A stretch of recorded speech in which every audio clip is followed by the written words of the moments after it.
নমস্কার বন্ধুরা, এই ভিডিওতে আমরা দেখে নেব এসসি এসটি ওবিসি ছাত্রছাত্রীরা 2019 সালের ওয়েসিস অ্যাপ্লিকেশান ফর্মটা কিভাবে রিনিউ করবে। তো এই ভিডিওটি তোমরা প্রথম থেকে শেষ অবধি দেখো। এটা দেখার পর তোমাদের কোনো কোশ্চেন থেকে থাকে তাহলে অবশ্যই তোমরা কমেন্ট বক্সে কমেন্ট করবে, আমি সেগুলোর উত্তর দেওয়ার চেষ্টা করব। আর তুমি দেখতে পাচ্ছ এই রিনিউ প্রসেসটা পুরো আমি আমার মোবাইল স্ক্রিনে করছি। তো তোমরা যদি মোবাইল স্ক্রিনে করতে চাও তাহলে কী করবে, তোমাদের গুগল ক্রোম কিংবা ওপেরা যে কোনো একটা ব্রাউজার খুলে নেবে। যে 3টে ডট দেখতে পাচ্ছ, 3টে ডটের এখানে গিয়ে তোমরা ডেস্কটপ মোডটাকে এনেবেল করে নেবে, তাহলেই তোমরা মোবাইলে কম্পিউটারের মতন কাজ করতে পারবে। তো এই রিনিউ করার জন্য তোমাদের প্রথমে যেটা লাগবে, তোমাদের গত বছরের অ্যাপ্লিকেশান আইডি এবং পাসওয়ার্ড। সেই অ্যাপ্লিকেশান আইডি এবং পাসওয়ার্ড যদি তোমরা ভুলে যাও তাহলে কী করে তোমরা গত বছরের অ্যাপ্লিকেশান আইডি পাসওয়ার্ড যদি পাবে, সে সম্বন্ধীয় ভিডিও আমি আগেই দিয়েছি। আই বাটনে সেই ভিডিওর লিঙ্ক তোমরা দেখতে পাবে, আর না হলে এই ভিডিওর ডেসক্রিপশানে দিয়ে থাকবে, তোমরা সেখান থেকেও দেখে নিতে পারো। তো এই অ্যাপ্লিকেশান রিনিউ করার জন্য তোমাদের প্রথমেই যেতে হবে রিনিউ স্কলারশিপ, দেখতে পাচ্ছ এখানে। তো এই ওএসিসের হোম পেজে তোমাদের আগে আসতে হবে। হোম পেজের যেটা দেখতে পাচ্ছ লিঙ্কটা এটা আছে। তো এই লিঙ্কটা তুমি সরাসরি যাওয়ার জন্য গুগল থেকে যেতে পারবে, আর আমি ভিডিওর ডিসক্রিপশানে দিয়ে দেবো, তোমরা সেখান থেকেও পেয়ে যাবে। তো তুমি যদি গুগল থেকে যেতে চাও তাহলে গুগলে তুমি প্রথমে যাবে, গুগলে গিয়ে লিখতে হবে তোমাকে ওএসিস স্কলারশিপ, OASISSCHOLARSHIP স্কলারশিপ লিখে এন্টার করবে। এন্টার করলে দেখবে প্রথম যেটা লিঙ্ক আসবে সেটা হচ্ছে ওএসিসের হোম পেজের লিঙ্ক। একদম দেখতে পাচ্ছ আমি হোম পেজে আবার চলে এসেছি এখানে। তাহলে তোমাদের প্রথমে আমি যাচ্ছি কি রিনিউ স্কলারশিপ, এখানে দেখতে পাচ্ছ আমি রিনিউ স্কলারশিপে ক্লিক করলাম।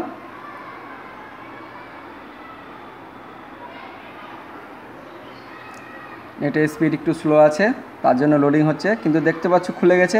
আচ্ছা, প্রথমে তোমাদের এখানে দেখতে পাচ্ছ যে ফর স্টুডেন্ট মানে ছাত্রছাত্রীদের জন্য choose district where year institution is located, মানে তোমাদের স্কুল কিংবা কলেজ যে ডিস্ট্রিক্টের মধ্যে আছে সেটা তোমাদের এটা সিলেক্ট করতে হবে প্রথমে। আর তোমাদের বাইরে ওয়েস্ট বেঙ্গলে বাইরে থাকো তাহলে তোমার বাড়ি যেখানে যেই ডিস্ট্রিক্ট সেটা সিলেক্ট করতে হবে। আর অফিসিয়াল কাজের জন্য কিন্তু এটা ডিস্ট্রিক্ট সিলেক্ট করতে হবে, যারা অফিসিয়াল কাজের জন্য করবে তারা করবে। আচ্ছা, তাহলে আমরা স্টুডেন্ট করবো আমাদের স্কুল কিংবা কলেজ যেই ডিস্ট্রিক্টের মধ্যে আছে, অর্থাৎ প্রথমটা আমাদের স্কুল এখানে আছে মুর্শিদাবাদ ডিস্ট্রিক্টের মধ্যে, তাই মুর্শিদাবাদ সিলেক্ট করে নিলাম। ওকে।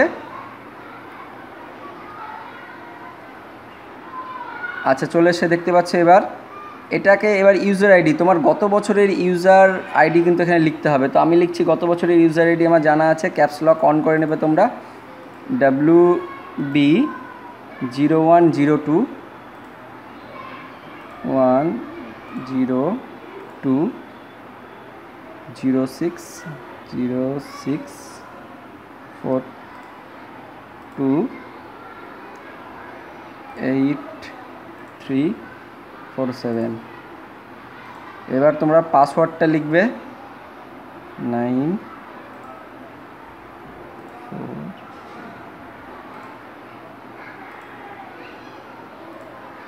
পাসওয়ার্ডটা লেখার পর তোমার ডিস্ট্রিক্ট এখানে সিলেক্ট হয়ে আছে। আচ্ছা, এবার যে ক্যাপিচা এখানে দেখতে পাচ্ছ, ক্যাপিটাতে তোমাদের দেখে দেখে কিন্তু লিখে দেবে এখানে 9115 হয়ে গেল লেখা। এবার সাবধানে দেখে নেবে তোমাদের একদম ইউজার আইডি ঠিক আছে কিনা, পাসওয়ার্ড ঠিক আছে কিনা, দিয়ে ক্যাপিটাল লেখার পর লগ ইন করবে। লগ ইন করলাম, প্রসেসিং দেখাচ্ছে, সাকসেসফুলি লগ ইন দেখালো, রিডাক্টিং দেখাচ্ছে, প্লিজ ওয়েট বলছে। তাহলে আমরা দেখতে পাচ্ছ আমাদের কিন্তু অ্যাপ্লিকেশানটা আমরা লগ ইন করে নিয়েছি, পাসওয়ার্ড সেভ করার দরকার নেই। আচ্ছা, প্রথমেই কিন্তু আমাকে ভেরিফিকেশান করতে চাইছে, অর্থাৎ আমার ডেট অফ বার্থ কিন্তু জানতে চাইছে। প্রথমে ডেট সিলেক্ট করতে হবে, যেটা তোমাদের ডেট থাকবে সেটা তোমরা সিলেক্ট করবে। ডেট অফ বার্থ সিলেক্ট করলাম, মান্থ সিলেক্ট করতে হবে তোমাকে, মান্থ সিলেক্ট করলাম, ইয়ার সিলেক্ট করতে হবে তোমাকে, ইয়ার সিলেক্ট করে নিলাম, দিয়ে সাবমিট করবে। সাবমিট করলাম। এবার দেখতে পাচ্ছ প্রথমে যে click here two renew your application. আমি একবার তাও দেখে নিই যে নাম ঠিক আছে কিনা, নয়ন হালদার, ডেট অফ বার্থ দিয়ে আছে। আচ্ছা, এখানে আধার নাম্বারটাও দিয়ে আছে, মোবাইল নাম্বার দিয়ে আছে, ক্যাটেগরি এসসি দিয়ে আছে। দেখো তুমি এখান থেকেও রিনিউ করতে পারো, এখান থেকেও ক্লিক করে করতে পারো, আবার এখান থেকে করতে পারো। তো আমি এখান থেকে করছি। প্রথমে ডিটেলসে যাচ্ছি আমি। আচ্ছা, ডিটেলসে গিয়ে দেখতে পাচ্ছ নাম সব এগুলো, কোনো এডিট করার কোনো অপশান নেই, কোনো কিছু এডিট করা যাচ্ছে না, এডিট করার কোনো অপশান নেই। আচ্ছা, সব ঠিকানা অ্যাড্রেস সব এডিট করা কোনো জায়গা নেই, এগুলো কিছু এডিট করা যাবে না। আচ্ছা, ব্যাঙ্ক অ্যাকাউন্ট এখানে চলে এসছে, ব্যাঙ্ক অ্যাকাউন্টের নাম্বার আমি একবার মিলিয়ে নিব তাও।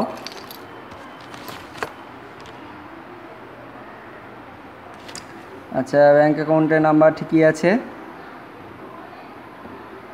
আচ্ছা, তাহলে আমরা রিনিউ এখান থেকেও রিনিউ করতে পারি, আবার ওপর থেকেও রিনিউ করতে পারি। তো আমি নিচ থেকে করছি রিনিউ অ্যাপ্লিকেশান। তাহলে আমরা রিনিউ অ্যাপ্লিকেশানে ঘরে চলে এসেছি। এবার দেখতে পাচ্ছি এখানে মাতার নাম এডিট করার অপশান দিচ্ছে, মাতার নাম ঠিকই আছে, অসুবিধা নেই। আচ্ছা, নেক্সটে আমরা চলে এসেছি। আমাদের রিলিজিয়ান হিন্দুই থাকবে। কাস্ট সার্টিফিকেট দেখে নিই, মিলিয়ে নিই। Caste certificate 04 SC 2017 2959। আচ্ছা, ঠিকই আছে। ইস্যু ডেট ঠিকই আছে। আচ্ছা, কন্ট্যাক্ট নাম্বার ঠিকই আছে, ব্লক ঠিকই আছে। এখানে ইনস্টিটিউশন নেমটা লিখতে হবে। এখানে এটা ইনস্টিটিউশন নেম আমরা সিলেক্ট করে নিচ্ছি। আমাদের লালগোলা মহেশ নারায়ণ বিদ্যা মন্দির হবে, লালগোলা মহেশ নারায়ণ একাডেমি আমরা পেয়ে গেছি। আচ্ছা, ক্লাস এখন 12-এ পড়া হচ্ছে, 11-এ ছিল গতবার। আচ্ছা, এবার দেখতে পাচ্ছ ডেট অফ জয়নিং ছিল এটা 1/6/2019 দেখাচ্ছে। ঠিক আছে, এটা যা আছে তোমরা তাই রেখে দেবে, এটা কিছু চেঞ্জ করার কিছু দরকার নেই। আচ্ছা, হোস্টেলার অবশ্যই যারা হোস্টেলে থাকবে তারা ইয়েস করবে, আর যারা না তারা না করবে, এটা নয়। আচ্ছা, তারপরে identification information, do you have Aadhaar card? Yes, এখানে আধার কার্ডের নাম্বার দিয়ে আছে, অটোমেটিক্যালি চলে এসছে। Whether your bank account is link to this Aadhaar card, এটা ইয়েস করবে, অবশ্যই ইয়েস করতে হবে। আচ্ছা, এবার বলছে IFSC কোড, তোমাদের ব্যাংকের যেটা IFSC কোডটা কিন্তু এখানে লিখতে হবে। আচ্ছা, এটা একটু সাবধানে লিখবে। ORBC 0101532। দেখতে পাচ্ছ চলে এসছে পুরো একদম। আচ্ছা, নেক্সট কি বলছে? নেক্সট বলছে অ্যাকাউন্ট নম্বরটা লিখতে, তোমাদের ব্যাংকের অ্যাকাউন্টটা, এটা সাবধানে পুরো লিখবে একদম। 153221713510। আমরা আরেকবার ভালো করে দেখে নেব। 15322171013590 আমাদের ঠিক আছে একদম। দেখতে পাচ্ছ ওখানে লেখা আছে যে দয়া করে আপনার বিশদটি যথাযথভাবে যাচাই করুন, ভেরিফাই লক করুন, তারপর আপনি ব্যাংকের অ্যাকাউন্ট এগুলোর নাম, শ্রেণী, মোবাইল নম্বর পরিবর্তন করতে পারবেন না। দেখতে পাচ্ছ, দেখো এইগুলো যদি একবার যদি হয়ে যায় তাহলে কিন্তু আর পরিবর্তন করা যাবে না। তাহলে আমরা কিন্তু আমাদের ঠিকই আছে। আমরা এবার রিনিউ আর লক করছি। আচ্ছা, your caste certificate is verified, proceed.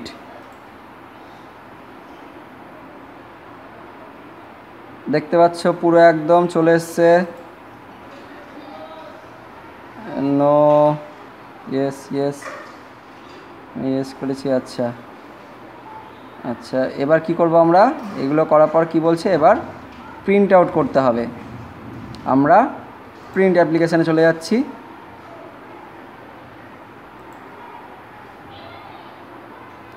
দেখো ডাউনলোড অ্যাপ্লিকেশান ফর, এবার তোমাদের পুরো যা করা হয়ে গেল, এবার এখান থেকে ডাউনলোড করে নিতে হবে। ডাউনলোড আমরা করে নিলাম। আমরা এটা আমাদের মোবাইলে হোক, আমি সেভ করে রাখছি আপাতত। এবার আমরা এটাকে ডাউনলোড করে নিলাম। আচ্ছা, দেখতে পাচ্ছ আমাদের এখানে ডাউনলোড হয়ে গেল। তুমি ওপেন একবার করে আমি এটা দেখে নিই। তাহলে ওপেন করে দেখতে পাচ্ছি।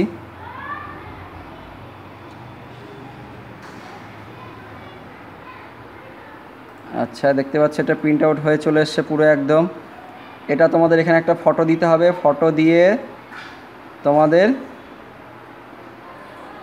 সিগনেচার করার একটা জায়গা আছে, বলছি কোথায় সিগনেচার করতে হবে। এই যে সিগনেচার অফ দ্য অ্যাপ্লিক্যান্ট, এখানে সিগনেচার করতে হবে, প্লেস, ডেট দিতে হবে। দিয়ে এটা সার্টিফিকেট অফ ইনস্টিটিউশন, অর্থাৎ এটা হেড স্যার কিন্তু এটা করবে। হেড স্যার করবে যে institution is affiliated to the West Bengal council of higher secondary education, অর্থাৎ WBCAG এখানে লিখবে। অফ অফ এটা West Bengal. Minimum qualification for admission to the course is pass 11 pass. আচ্ছা, তাহলে এখানে হেড স্যারের সিগনেচার হবে, ইনস্টিটিউশনের নাম হবে, এগুলো হেড স্যার বা হেড স্যারের তুমি যে স্যারের কাছে জমা দেবে তখন স্যাররা এগুলো করে নেবে। আচ্ছা, আর নিচে 3 নম্বর পেজে কী আছে দেখি। 3 নম্বর পেজের অ্যাফিলিয়েশন রেজিস্ট্রেশন কিছু আছে, এটা দেখাচ্ছে না। আমরা এখানে চলে এলাম যে ইনকাম রেসিডেন্সিয়াল, অর্থাৎ এটা তোমাদের কে করবে, সভাপতি, পঞ্চায়েত সমিতির সভাপতি কিন্তু এটা সিগনেচার করবে, প্লেস ডেট দিবে। আর এখানে একটা ডিক্লারেশন দিতে হবে, ইনকাম সার্টিফিকেটের দিতে হবে ডিক্লারেশন, এটা পেরেন্ট কিংবা গার্জিয়ান এটা দিবে, অর্থাৎ বাবা কিংবা মায়ের সিগনেচার করতে হবে এই জায়গাটায়, যে ডেট অফ প্লেস দিয়ে।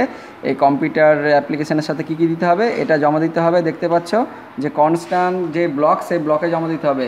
তো এটা অনেক সময় কি ব্লকেও নেয়, আবার স্কুলের স্যারের কাছেও জমা দিতে হয়। তো তোমরা একবার দেখে নেবে কি বলছে। তো এখানে মনে হচ্ছে এটা ব্লকেই দিতে বলেছে, 30/9/2019 তারিখের মধ্যে এটা কিন্তু ব্লকেই জমা দিতে বলছে। তো এর সঙ্গে কি কি লাগবে দেখতে পাচ্ছ, 1 নম্বরে আছে স্ট্যাম্প সাইজ কালার্ড ফটোগ্রাফ কিন্তু লাগবে এর সঙ্গে, ডুলি অ্যাটেস্টেড, এবং সাটাতে হবে অ্যাপ্লিকেশন ফর্মে। 2 নম্বরে বলছে কাস্ট সার্টিফিকেট একটা জেরক্স লাগবে। 3 নম্বর বলছে মার্কশিটের একটা জেরক্স লাগবে। আর 4 নম্বরে বলছে ব্যাংক পাসবুকের কিন্তু জেরক্স লাগবে। আর আইডেন্টিফিকেশান প্রুফ হিসেবে আধার কার্ডের নাম্বারের কিন্তু জেরক্স লাগবে। আর আরও এখানে বলা হয়েছে যে পেমেন্ট ফিজ, অর্থাৎ যে ফিজ দিয়ে আমরা ভর্তি হয়েছি, যেটা স্কুলে ভর্তি হয়েছি তারও একটা কিন্তু জেরক্স লাগবে। আচ্ছা, আর এটা 30/9/2019 তারিখের মধ্যে বিডিও অফিসে গিয়ে জমা দিতে হবে। আচ্ছা, তাহলে এইভাবে দেখতে পাচ্ছ যে এইভাবে অ্যাপ্লিকেশান কিন্তু রিনিউয়াল করতে হয়। তো এই অ্যাপ্লিকেশান রিনিউয়াল করার সময় তোমাদের যদি কোনো অসুবিধা হয়ে থাকে তাহলে অবশ্যই নিচে ভিডিওর কমেন্ট বক্সে তোমরা কমেন্টে জানাবে কী অসুবিধা হচ্ছে তোমাদের, আমি সেগুলো তোমাদের সলভ করার চেষ্টা করব। তো এই ভিডিওটি যদি ভালো লেগে থাকে তাহলে অবশ্যই একটা লাইক দিও, আর বন্ধুদের সাথে শেয়ার করো যাতে তারাও কীভাবে রিনিউয়াল করতে হয় সেটা জানতে পারে। তো দেখা হচ্ছে পরের ভিডিওতে। এর পরের ভিডিওতে আমরা দেখব নতুন করে অ্যাপ্লিকেশান কীভাবে করতে হয়। তো ততক্ষণের জন্য আমাদের লালগোলা ইউটিউব চ্যানেলটিকে সবাই সাবস্ক্রাইব করে রাখো, আর পাশের বেল আইকনটিকে অন করে রাখো এরকমই নতুন নতুন স্কলারশিপ সম্বন্ধীয় ভিডিও পাওয়ার জন্য। তো দেখা হচ্ছে পরের ভিডিওতে। টাটা।